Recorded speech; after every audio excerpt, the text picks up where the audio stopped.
Today on the Transplant Helper, how do you know when it's just the right time to apply for Social Security and disability? Stay tuned.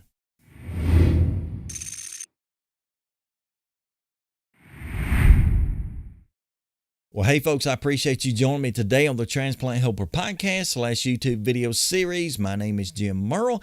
Today's topic of discussion: when is it just the right time to stop and apply for your Social Security and or disability benefits? Now, that's something that when I thought about it back in 2008-ish, 2009, I really didn't have any idea. I did not understand that. And because of some great advice I got from my medical doctors, especially my cardiologist at the time, I got a lot better grasp on it and really ultimately made the right decision. And I've been on Social Security and disability for a number of years. And as I'll mention in a few moments, it was pretty much life-saving for me. So how do we know when it's the right time? You know, I can remember back when my cardiologist first made the suggestion that I needed to apply for Social Security, and especially that word disability. I thought to myself several things. Number one, I thought, I don't want to be on disability. I'm no bum. I can work. I can make my own way. I simply do not need that. And when he actually said that that's something I needed to try to do or need to look forward to doing in the future, I denied him. I said, no way, doc.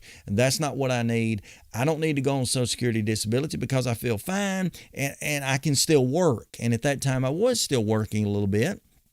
Still making a way for myself, still trying to support my family. So I said, I don't need disability. That's not something that I need. But ultimately, as he went on to convince me of a little bit different than that, he taught me very quickly that yes, it was time to stop, if you will, consider all of my options and then go ahead and apply for that, which ultimately I did. Ultimately, I was approved. Ultimately, I started receiving benefits. And then in the end of all things, which is what really mattered for me, started receiving Medicare. That's that insurance that kind of goes along with that governmental offered Medicare insurance. Y'all know what Medicare is anyway, but look it up if you don't. Nonetheless, there are three things I needed to consider back then, and I think you ought to consider now if you're having to make that decision if you need to go on Social Security and disability. And let me just divide those up into three easy ways you can remember. Number one, consider your past. And that is, consider whether or not you have the medical records to substantiate the need for Social Security, disability, and ultimately Medicare insurance. You know, if you don't have a medical past, for example, where you can turn in those medical records, the medical histories, the documents to prove your need for disability insurance, you're out of luck. You're just not going to make it. I think many times the reason patients don't receive their benefit, or at least they have a lot of difficulty in receiving their benefits, just comes down to either one, they don't have the medical records, they don't have the history, or if they do, as I've already referenced in another program I'll link to in the show notes up here, they don't know how to get those records in the hands of the right people so they can be approved, so they can get a fair evaluation, if you will. And so go back and watch that program if you hadn't already. It's kind of the secret or the key to getting on disability. But nonetheless, you've got to have that medical history. Now, I'm not asking anyone, nor would I suggest that anyone be on disability that doesn't need it, if you will, kind of doesn't deserve it. But at the same time, if we're in that sort of need, and that's actually what the doctors and everyone involved is suggesting, then we ought to go for it. We ought to try to get it. But you've got to have the medical records to back that up. Now, in my case, because I was a congenital patient, born with a birth defect, by the time I was in need of transplant, in need of this insurance, this is disability I'm talking about, I had 30 plus years of medical records to back that up. So yes, things were a little bit easier for me, but they can be the same for you if the doctors are making good notes, good documents, keeping the evidence there, and then you're prepared to turn that over to Social Security and ultimately let them make that review. And that's what we simply have to do. So number one, consider your past. Number two, consider your present situation, And this is something, again, that the doctors had to convince me of, because the way I was looking at things and through my eyes and through my mind was to say, I'm okay. You know, I can still go to work most days. I can still apply myself to doing a job most days. And so I thought I was fine. And I just assumed that because I felt okay, that it was going to continue that way. And so that's the way my life was going to be. What he had to consider with me and convince me of, by the way, was that, you know, the way you feel FEEL, is not always the way things really are. Now, what my numbers were showing, for example, in the cath lab, on the treadmill, and the pulmonary test, all that involving the heart, yours may be different for other organs, but what my numbers were showing on those tests is that I was really doing very poorly, that regardless of whether or not I could get up and down out of the bed or bathe myself or feed myself, that was really no measure of my overall health. And I was in a position at that time where I was having some different arrhythmias and tachycardia type VTAC anyway, type rhythms. And I was really in dire straits, as we say. And I really need to consider what my current situation or my present situation really was so I could make a better choice. And so you got to consult with your doctors on that. You really got to take their advice. And that's something that he was trying to help me with, is to understand where I was really standing at that time, not where I thought I stood at the time. So consider your past, but consider your present. And number three, and this is the main one here that I think we often overlook: consider your potential. Consider your potential. And here's what he had to convince me of. When I was arguing or making the case, doctor, I feel okay. I can still work.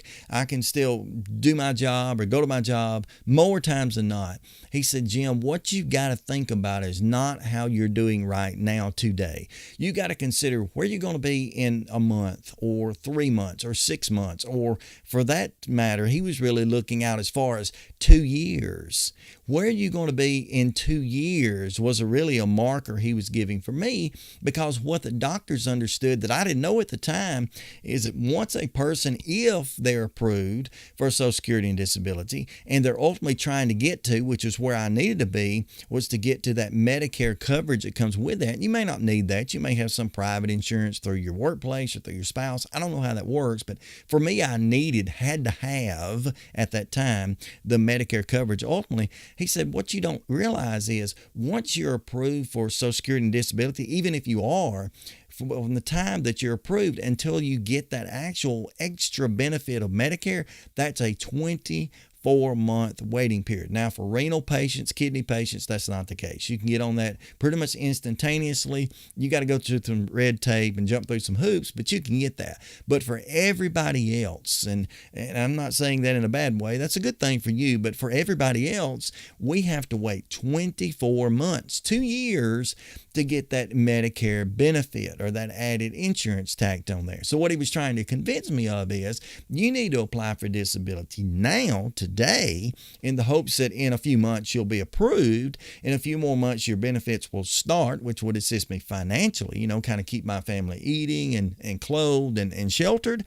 But then what you're really looking for is that 24-month mark, which is what was going to really matter, because at the time, and especially it was the case in 2008-ish, 9-ish, I couldn't get a transplant without some sort of medical or insurance type coverage. Now, if things are different, I understand the new laws with the pre-existing conditions and all. I don't know that. I'm not a disability lawyer. I'm not an insurance lawyer. I'm not any of that. I'm not a medical doctor. But at the time especially, it was either going to be a cash patient thing, which was coming to the tune of anywhere between $750 and $1.2 to $4 million, which I've already done a program on the cost of transplant. I'll link that here and down below also.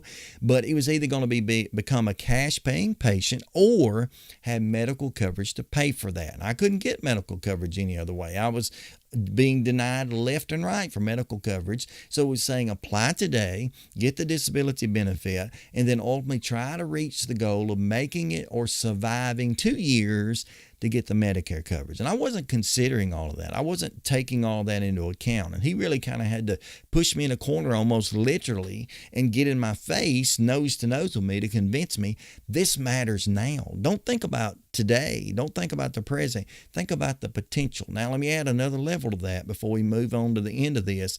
You have to consider also the potential that things post-transplant may not go exactly the way that you want them to. And here's what I mean by that. And you already know if you're a post-transplant patient anyway, but we're all living in that foggy, dreamy world that when I receive my transplant, I'm going to get that new heart, new lungs, new liver, new kidneys, new whatever. And as soon as I receive that, give me 3 to 6 months, I'll bounce back, I'll recover, I'll go back to work, I'll get back to my life, and everything will be fine.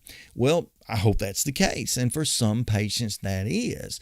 But for the vast majority of patients, especially for those major organs, they're all major, by the way, but for the hearts and lungs especially, it's not that easy. As a matter of fact, especially for lung patients, and that's worse than hearts as far as the outcomes, at least. For heart patients and lung patients alike, but especially lung patients, the outcomes are not always that good.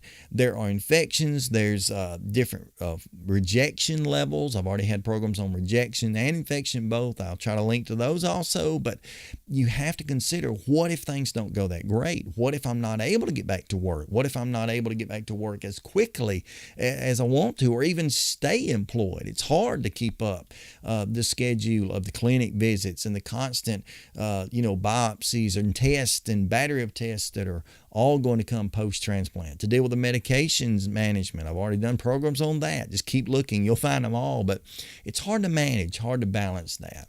And so if things don't go perfectly or ideally the way that I would want them to, what's the real potential here? Shouldn't I go ahead and apply for Social Security disability in the happenstance that if things don't go that well, that I'll have it, that it'll be there? And if it comes a case where you do great, you do wonderful, you do above the norm, and you're able to get back to work, hey, they've got return to work tickets. They call it ticket to return to work or something like that.